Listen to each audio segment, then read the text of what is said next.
샬롬. 10월 6일 월요일입니다. 함께 기도하겠습니다.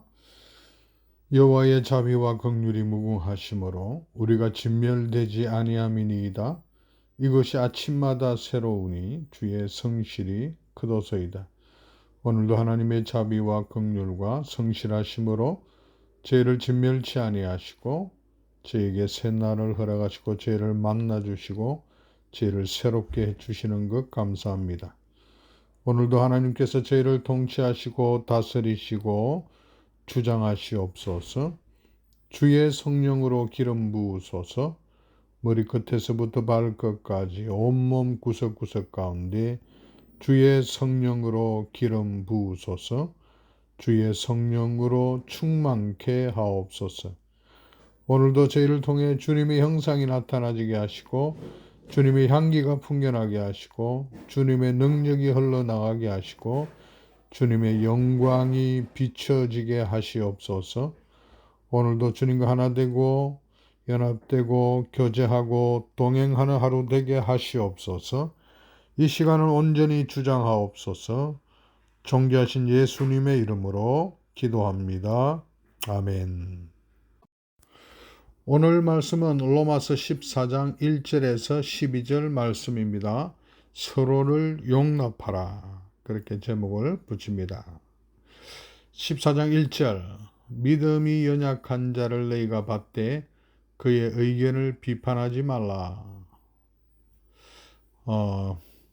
지금 로마 교회에는 크게 교회에 분열의 문제가 있었습니다. 그것은 유대인 그리스도인들 그리고 이방인 그리스도인들 간에 여러 가지 또 갈등들이 있었던 것입니다. 지금 그 부분에 대해서 오늘 말씀은 언급을 하고 있습니다. 믿음이 연약한 자, 그를 받아야 한다, 수용해야 한다. 그리고 믿음이 연약한 자의 의견은 비판하지 말라 이것입니다. 2절에 어떤 사람은 모든 것을 먹을 만한 믿음이 있고 믿음이 연약한 자는 채소만 먹느니라. 어떤 사람은 모든 것을 다 먹을 수 있습니다. 여기서 어떤 사람은 이방인 그리스도인이라고 할 수 있습니다. 이방인 그리스도인들이 다수였습니다.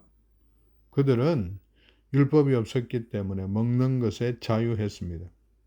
반면에 믿음이 연약한 자, 먹는 것에 대해서 자유롭지 못한 자들이죠. 이들은 유대인 그리스도인들입니다. 그들은 소수였습니다.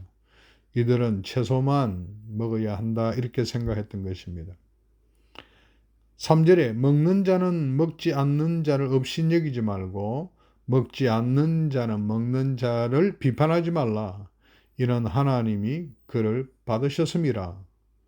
먹는 자들, 먹을 수 있는 자들은 먹지 않는 자를 업신여기지 말아야 하고 또 먹지 않는 자는 먹는 자들을 향해 비판하지 말라고 말씀합니다. 왜냐하면 하나님이 이들을 받으셨기 때문에 그렇습니다. 하나님은 이방인 그리스도인들, 유대인 그리스도인들을 다 받으시는 분이십니다. 4절에 남의 하인을 비판하는 너는 누구냐? 그가 서 있는 것이나 넘어지는 것이 자기 주인에게 있음에 그가 세움을 받으리니 이는 그를 세우시는 권능이 주께 있음이라. 우리가 자신과 다른 신앙의 그런 형태를 가지고 있는 사람들을 비판하거나 업신여기지 말아야 할 아주 중요한 이유 중에 하나는 하나님께서 각 사람들을 세우시고 그들을 수용하셨기 때문에 그렇습니다. 남의 하인, 이방인 그리스도인이든 유대인 그리스도인이든 하나님이 다 그들을 세우셨고 그들을 하나님의 하인으로 그렇게 세우셨습니다. 그 하인들을 비판할 수 없다는 것입니다. 왜냐하면 그들을 세우신 주인이 하나님이시기 때문에 하나님께서 권능이 있으셔서 그들의 주가 되시기 때문에 그들을 비판해서는 안 된다는 것입니다. 5절 말씀입니다.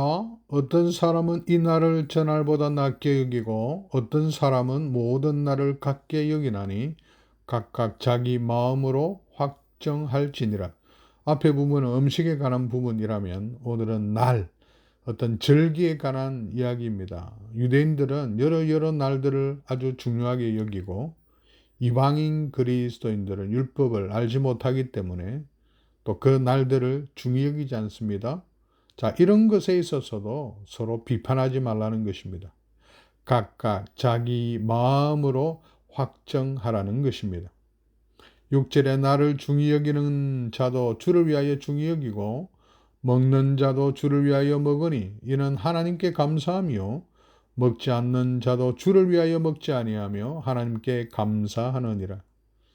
나를 중히 여기는 자, 먹는 자, 먹지 않는 자, 여러 가지 행태가 있을 수 있지만 중요한 것은 주를 위하여 하라는 것입니다. 중요한 것은 우리가 주를 위하여 하고 그런 것에 대해서 서로를 비판하거나 업신여기지는 말하는 것입니다. 7절에 우리 중에 누구든지 자기를 위하여 사는 자가 없고 자기를 위하여 죽는 자도 없도다. 우리가 살아도 주를 위하여 살고 죽어도 주를 위하여 죽나니 그러므로 사나 죽으나 우리가 주의 것이로다. 우리 자신이 주님의 것이란 것을 알고 무슨 일을 하든지 주를 위하여 하는 것이 중요하다. 그것을 말씀하고 있습니다. 9절 말씀입니다. 이를 위하여 그리스도께서 죽었다가 다시 살아나셨으니 곧 죽은 자와 산 자의 주가 되려 하심이라. 그리스도는 산 자와 죽은 자의 주가 되시는 분이십니다. 그러므로 우리가 무엇을 하든지 주를 위하여 하는 게 중요하다. 10절에 내가 어찌하여 내 형제를 비판하느냐 어찌하여 내 형제를 업신여기느냐 우리가 다 하나님의 심판대 앞에 서리라. 형제를 비판해서는 안 된다. 형제를 업신여겨서는 안 된다. 어떠한 신앙의 행태 어느 것을 가지느냐 그거보다 중요한 것은 형제들이 주님 안에서 서로가 하나 되는 것, 사랑으로 연합되는 것이 이것이 중요한 것입니다. 이것이 본질인 것입니다. 그리고 형제를 비판하고 업신여기 이것은 하나님의 심판을 받게 되는 것이다. 그것을 말씀합니다. 11절에 기록되었으되 주께서 이르시되 내가 살았노니 모든 무릎이 내게 꿇을 것이요 모든 혀가 하나님께 자백하리라 하였느니라. 구약의 말씀을 인용하면서 주님의 하신 말씀을 인용합니다. 모든 무릎이 주님께 무릎 꿇게 될 거고 모든 혀가 하나님 앞에서 자백하게 된다. 형제를 비판하고 형제를 업신여겼다 많은 그 말들을 하나님 앞에 자백하게 될 그날이 오게 된다는 것입니다. 12절에 이러므로 우리 각 사람이 자기 일을 하나님께 직고하리라. 다 하나님 앞에 직고하는 날이 있기 때문에 주위에서 형제를 비판하거나 업신 여기지 말라는 것입니다. 이 시간은 하인나 묵상을 하겠습니다. 자, 오늘 본문 속에서 우리가 알 수 있는 하나님은 어떤 분이십니까? 하나님은 사람들의 여러 형태의 신앙을 다 수용하시는 분이십니다. 사람들을 세우시는 권능의 주인이십니다. 그리고 모든 사람의 주인이 되시는 분이십니다. 하나님은 우리가 서로 비판하거나 업신여기는 것을 원치 아니하시는 분이십니다. 그것에 대해서는 심판하시는 분이십니다. 각 사람이 자신이 했던 비판, 업신여겼던 말들 그것을 다 직고하게 하시는 분이십니다. 인간은 어떻게 행해야 할까요? 오늘 보면 우리에게 뭘 말씀하고 있습니까?